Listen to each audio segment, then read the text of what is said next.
大家好，我是 Oliver Branch. You might have been advised by some friends or family that perhaps you should try a vegetarian diet because it seems to be much healthier for you. Or perhaps a friend has told you about the ketogenic diet where you can melt fat away fast. Well, let's dive into the details to see if it actually makes sense for you and whether you have any concerns or questions about each diet.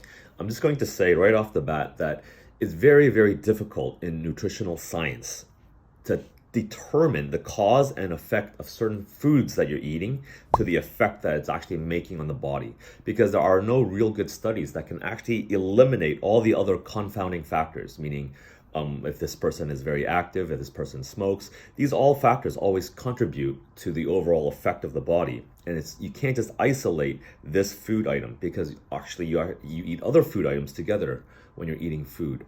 So just right off the bat, understand that nutrition is very hard to get right.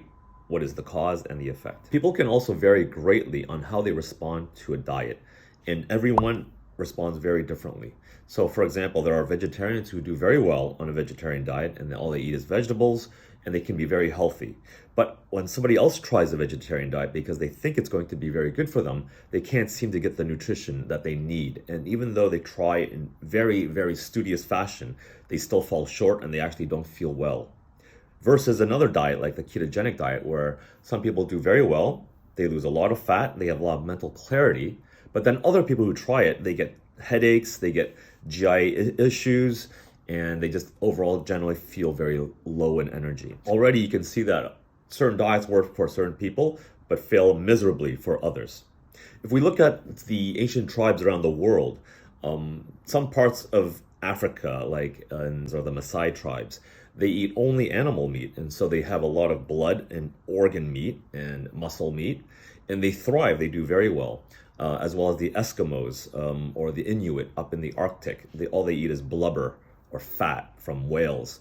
And so they also have very, very low cardiovascular risk, and they're actually very healthy. And then you have somewhere in the equator where the tropics have a lot of vegetation, and so their diets are primarily vegetarian. They also thrive and do very well. And so different diets do well across the world, and you can't just say this group works, I'm going to copy their diet and it's going to work for me. The one thing that all diets do have in common that work is that they all eliminate processed foods, or in other words, junk. So any snacks and candy bars, none of them actually allow that. So that's why they all kind of work.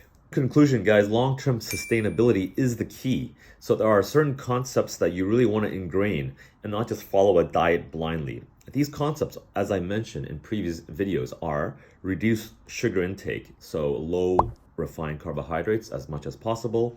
Also try to avoid bad oil, and again, I did another video on what that is.